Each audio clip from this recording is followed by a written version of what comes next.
Mathématiques de la régression logistique. Considérons une entrée x égale x1, x2, x3, xn. L'objectif de la régression logistique est de trouver une fonction f telle que nous puissions calculer i égale 1 si f est supérieur ou égal au seuil et i égale 0 si f est inférieur au seuil.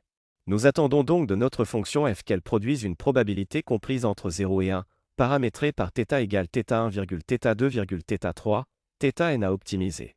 Le seuil que nous définissons correspond à notre critère de classification, généralement pris comme étant égal à 0.5.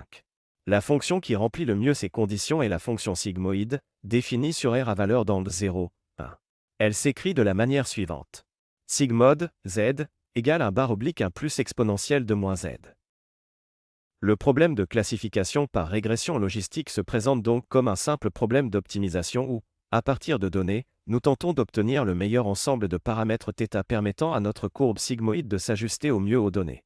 C'est à cette étape que notre apprentissage automatique intervient. Il ne reste plus, à partir du seuil défini, qu'à classer les points en fonction de leur position par rapport à la régression, et notre classification est ainsi réalisée.